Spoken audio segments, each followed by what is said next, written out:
Good morning, it's Karen McRandall of the Divine Feminine app. Do you like my background? I had a business meeting and she requested that we have something professional in the background. I think it was directed at me because I'm usually wearing a sweatshirt and I have my mandala. So this wasn't the background, but I saw this one and I thought, what a great background.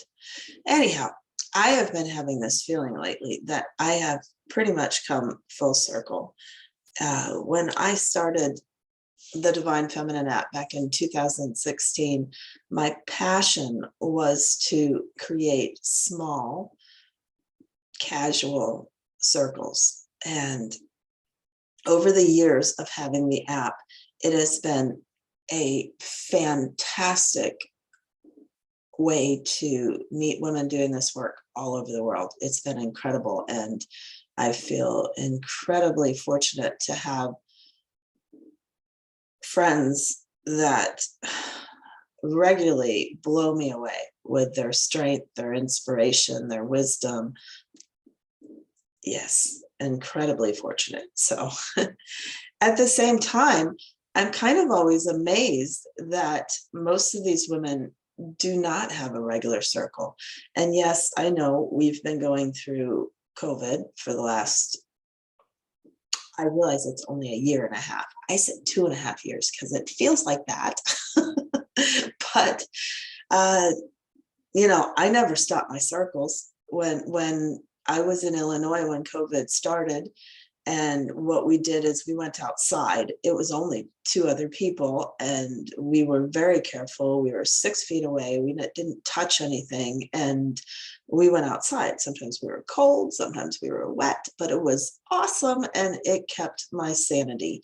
And I cannot begin to tell you what a different person I am having sat in circle for the past 7 years.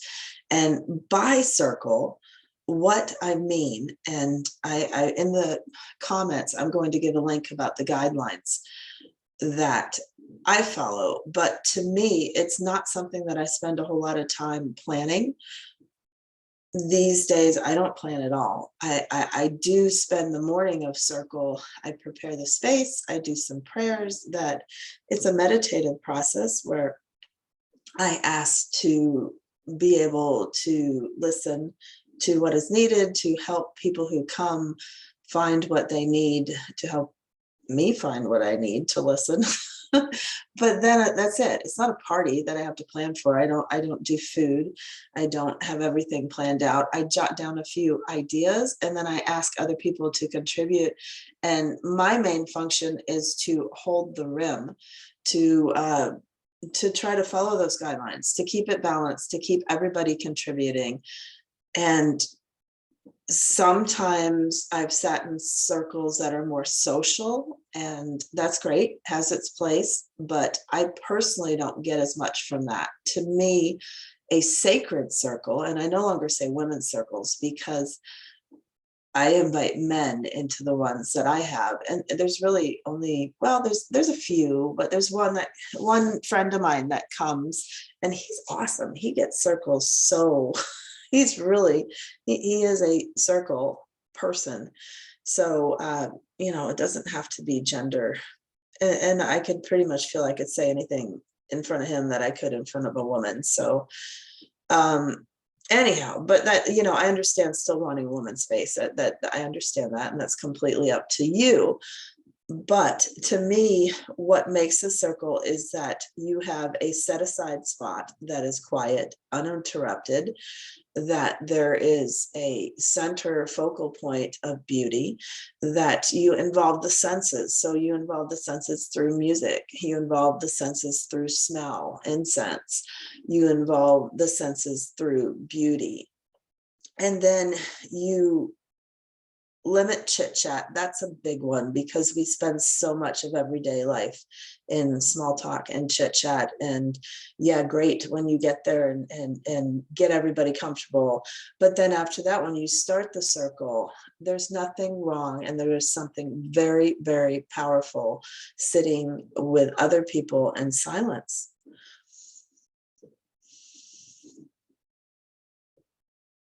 not rushing into what is the next thing I need to say, but getting quiet and listening. It's so much more powerful what you do say when you don't say a lot. Doing some sort of meditative process so that it takes you into a different state of consciousness, a different world, and you are more receptive to listening and finding that divinity within you. Perhaps having a theme, perhaps not. Having setting some intentions or goals, so very powerful and so amazing to me. The amount of people I meet that really haven't done a whole lot of thinking. If something I've been doing lately is, okay, here is a blank slate. You have 2 minutes, write your life. What do you want to be like in a year's time, and be specific? And so many people can't do this. And that to me is odd, because it's like the Alice in Wonderland. If you don't know where you're going, you're never going to get there. So it's a wonderful thing to kind of think about where you should be going, where your talents, where your path lies. And I have done this enough now that I am in Alabama instead of Illinois, and I have a new circle, and there are regulars who are coming to the circles, and I am watching them grow, just like I grow every single time. I am such a different person. I continue to grow and figure out who I am and how to best be myself in this world. And I watch the same things happen to them, and it is a beautiful, wonderful, powerful thing. So, like I said, I'm full service, full circle with this, full circle, that it really is my passion to create these informal local circles. Can and will that happen through the Divine Feminine app? Not yet. And I understand it's a hard thing to open up your home. So in the meantime, our next version of the smartphone app is going to show you local events by you at metaphysical centers or yoga or healing centers or cultural places. All of these small gatherings that we so desperately need right now, I believe. We're excited about that. It's going to be about 4 to 8 weeks. And meanwhile, I'm going to keep talking about the small circles. I met a lovely woman the other day through my oldest son, and she was so excited when I read her tarot cards and wants me to come to a going away party and speak about circles and do some tarot card readings.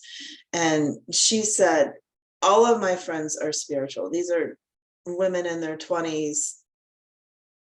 And I don't know, that just struck me, because she said, all of my friends are spiritual. So this is a time when religion and organized religion is decreasing and struggling, but all of these women are spiritual, and they need a place to go. They need support for that, and tips and examples and stories told, so that they can form their own spiritual practices.